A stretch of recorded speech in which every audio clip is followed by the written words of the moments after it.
Assalamualaikum warahmatullahi wabarakatuh.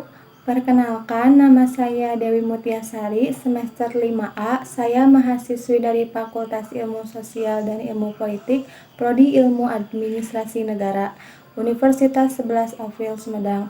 Pada kesempatan kali ini, saya akan mempresentasikan materi dari mata kuliah Ekologi Administrasi Negara yang merupakan salah satu tugas yang diberikan oleh Bapak Edi Setiawan, SSOS MSI.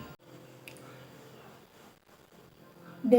Faktor-faktor yang mempengaruhi sistem dalam ekologi administrasi negara. Menurut hal-hal yang mempengaruhi cara kerja sistem dalam ekologi administrasi negara, yaitu sebagai berikut. Yang pertama, keadaan penduduk. Penduduk adalah sekelompok orang yang menempati suatu wilayah dalam waktu tertentu. Jumlah penduduk tersebut akan berubah dari waktu ke waktu karena beberapa faktor berikut. Yang A. Kelahiran. Angka kelahiran juga disebut fertilitas atau natalitas, yang artinya menunjukkan angka kelahiran yang sesungguhnya. Kelahiran hidup tanpa memperhitungkan lamanya dalam kandungan, dan bayi menunjukkan tanda-tanda kehidupan. Adapun angka kelahiran mati adalah kelahiran seorang bayi dari kandungan yang berumur paling sedikit 28 minggu tanpa menunjukkan tanda-tanda kehidupan. Faktor penunjang tingkat kelahiran adalah sebagai berikut. Yang pertama, pernikahan usia muda, khususnya masyarakat pedesaan. Yang kedua, besarnya angka kematian bayi karena banyaknya bayi yang meninggal mendorong orang tua memiliki anak banyak. Yang ketiga, adanya penilaian yang tinggi terhadap anak karena yang A. Penerus keturunan. Anggapan bahwa anak merupakan penerus keturunan keluarga membuat orang tua merasa was-was jika memiliki anak sedikit karena khawatir regenerasi keluarganya akan terhenti. Yang B. Sumber tenaga kerja. Setelah seorang anak tumbuh dewasa, ia akan menjadi sumber pencarian nafkah untuk membantu orang tuanya. Yang C. Pembawa rezeki. Anak diharapkan membalas segala jasa orang tua dalam bentuk materi. Oleh karena itu, jika anak mendapatkan rezeki orang tua, akan menikmatinya pula. Yang keempat, tumpuan pada hari tua. Jika orang tua sudah lanjut usia, anak akan menjadi tumpuan harapan orang tua yang harus memenuhi segala kebutuhan orang tua. Selanjutnya, beberapa faktor penghambat tingkat kelahiran, yaitu adanya kesadaran mengenai pentingnya hal-hal berikut. Yang pertama, keluarga berencana atau KB. Kesadaran masyarakat untuk menjaga jarak kehamilan demi peningkatan taraf hidup dan kemajuan pendidikan. Yang kedua, undang-undang perkawinan yang menetapkan batas minimal usia bagi menikah bagi wanita 17 tahun dan laki-laki 20 tahun. Yang ketiga, penundaan usia pernikahan dengan alasan sekolah atau belum bekerja. Para remaja mampu menunda usia pernikahannya. Yang keempat, peraturan tentang tunjangan anak pegawai negeri yang menetapkan tunjangan hanya diberikan sampai anak yang kedua. Selanjutnya, B. Kematian. Faktor kedua yang mempengaruhi pertumbuhan penduduk adalah kematian atau mortalitas. Faktor penyebab kematian antara lain: yang pertama, sarana kesehatan yang belum memadai. Yang kedua, tingkat kesehatan masyarakat masih rendah. Yang ketiga, kurangnya gizi makanan sebagai besar penduduk. Yang keempat, pencemaran lingkungan. Yang kelima, kecelakaan lalu lintas. Yang keenam, peperangan. Yang ketujuh, bencana alam dan wabah penyakit. Adapun faktor pengendali kematian atau penghambat antara lain: yang pertama, meningkatnya fasilitas kesehatan. Yang kedua, tingginya tingkat kesehatan masyarakat. Yang ketiga, makanan yang cukup bergizi. Yang keempat, lingkungan yang bersih dan teratur. Yang kelima, ajaran agama yang melarang bunuh diri dan membunuh orang lain. Yang keenam, keadaan negara yang damai. Yang C. Migrasi penduduk.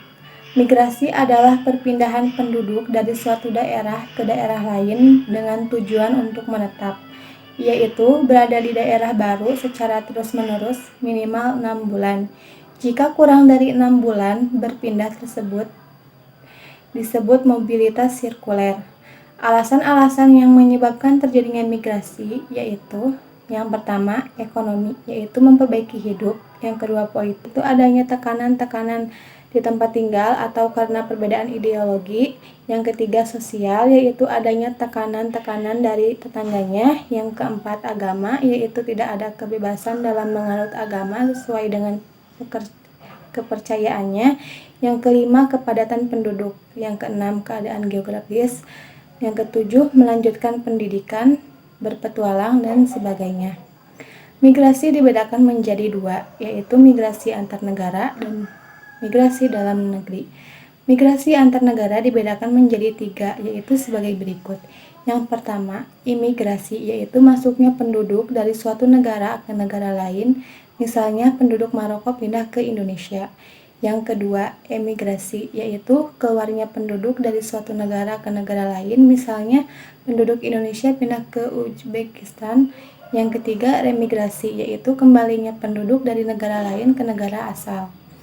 Migrasi dalam negeri adalah perpindahan penduduk dari daerah satu ke daerah lain masih dalam satu negara.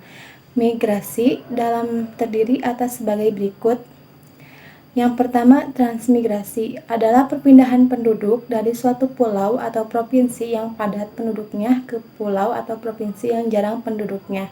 Yang kedua, urbanisasi adalah perpindahan penduduk dari desa ke kota dengan tujuan mencari perbaikan hidup. Ada dua faktor penyebab urbanisasi, yaitu yang A, faktor pendorong daerah asal. Yang B, semakin sempitnya lahan pertanian di desa. Yang C, sulit lapangan pekerjaan di desa. Yang D, upah kerja yang rendah. Yang E, kurangnya fasilitas sarana dan prasarana di pedesaan. Selanjutnya, 3, faktor penarik atau terdapat di kota. Yang A, di kota lebih banyak lapangan kerja. Yang B, adanya sarana dan prasarana di kota yang lebih lengkap. Yang C, kota merupakan aktivitas. Yang D, upah kerja yang lebih tinggi. Selanjutnya D, informasi kependudukan. Informasi kependudukan dapat diperoleh melalui kegiatan sensus, registrasi penduduk, dan survei kependudukan. Selanjutnya, yang pertama sensus penduduk, yaitu proses pengumpulan, pengelolaan, dan publikasi data kependudukan yang ada di suatu negara dalam periode jangka waktu tertentu. Di Indonesia, kegiatan ini dilakukan dalam periode 10 tahunan. Sensus pertama dilakukan pada tahun 1961. Sensus penduduk yang dilakukan terdiri atas dua jenis, yaitu yang A, sensus de jure, artinya pencacahan yang hanya dikenakan kepada mereka yang tinggal di wilayah yang bersangkutan. Yang B, sensus de facto, artinya pencacahan yang dikenakan kepada penduduk yang ada di suatu daerah ketika dilakukan sensus penduduk. Yang kedua, registrasi penduduk, yaitu pengumpulan keterangan mengenai peristiwa kependudukan harian. Yang ketiga, survei penduduk, yaitu pencacahan jumlah penduduk dengan cara mengambil contoh daerah tertentu dengan jumlah penduduk yang mewakili. Survei penduduk dapat dilakukan dengan 3 cara, yaitu yang A, survei bertahap tunggal. Yang B, survei bertahap terhadap ganda. Yang C, survei bertipe kombinasi. Yang selanjutnya E, kualitas penduduk. Beberapa parameter yang dijadikan acuan untuk menentukan kualitas penduduk yaitu sebagai berikut.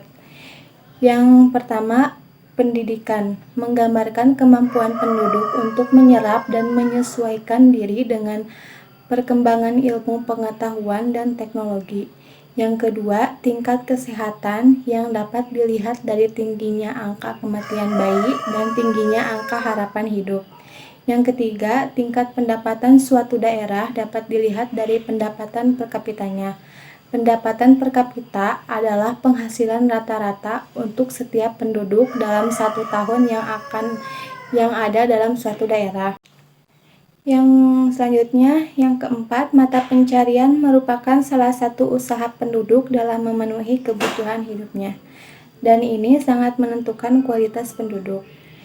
Selanjutnya yang kedua, kedua, struktur sosial. Struktur sosial atau social struktur adalah bentuk kelompok dalam masyarakat seperti keluarga, sekte agama, partai politik, koperasi, atau kelas-kelas sosial.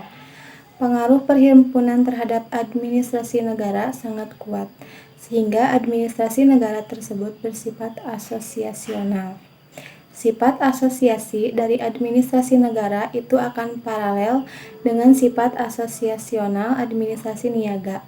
Asosiasi yang dibentuk ini kadang-kadang dianggap sebagai penyokong atau supporter dan media untuk menyampaikan maksud rencana pemerintah kepada anggota perhimpunan. Yang selanjutnya, yang ketiga, sistem ekonomi. Kehidupan ekonomi adalah tingkatan produktivitas penduduk yang tinggi karena pengaturan institusional yang rapi yang mendorong seseorang untuk bekerja. Yang A. Pengaruh langsung. Yang pertama, komoditi. Tenaga kerja dianggap sebagai komoditis atau kurang dagangan yang harganya berupa gaji atau upah. Yang kedua, konsep. Kebebasan memilih dalam administrasi negara atau dalam hal ini administrasi kepegawaian menjual jasa-jasanya untuk mendapatkan pembayaran yang terbaik. Apabila ingin dapat mencari posisi yang lebih baik, ia akan pindah ke jawatan atau dinas lain dan sebaliknya. Yang ketiga, konsep kebebasan kontrak. Di pasar, orang bebas melibatkan diri pada kontrak untuk membeli atau menjual barang dan jasa-jasa menurut syarat yang disetujui. Yang B. Pengaruh tidak langsung.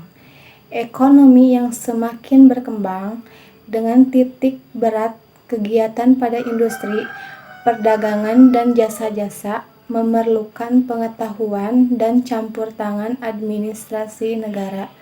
Campur tangan tersebut antara lain berupa pengawasan proses industri untuk keselamatan para pekerja atau pegawai dengan didirikannya inspeksi perburuhan, perlindungan konsumen dengan mengawasi dan menjamin mutu hasil produksi dan jasa-jasa.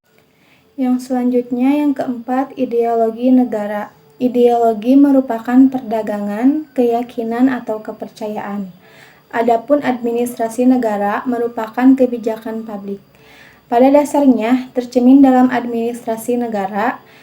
Negara Indonesia memiliki ideologi Pancasila. Semua agama di Indonesia dinaungi oleh Departemen Agama yang dilengkapi dengan seperangkat administrasi negara. Hal ini mencerminkan sila ketuhanan yang Maha Esa. Selanjutnya, yang kelima, sistem politik. Ahli-ahli politik atau ilmuwan politik atau political scientist memusatkan perhatian pada demokrasi dan totalitarianisme. Ada kesamaan paham antara political scientist bahwa administrasi negara disubordinasikan kepada penguasa politik. Ada pihak yang memberikan dasar-dasar pembenaran bagi paham demokrasi dan menyerang paham totaliter. Tetapi sebaliknya, ada pula yang memberikan dasar-dasar pembenaran bagi paham totaliter dan menyerang demokrasi. Namun perlu dicatat bahwa pembela paham demokrasi dan pembela paham totaliter itu sama-sama berpendapat bahwa administrasi negara merupakan alat perlengkapan yang berada di bawah pengawasan organ politik yang sedang berkuasa, atau wajah administrasi negara sebagai policy execution. Sekian materi yang bisa dapat saya sampaikan. Mohon maaf apabila banyak kesalahan dan kekeliruan dalam membaca. Wabillahi taufiq wal hidayah. Wassalamualaikum warahmatullahi wabarakatuh.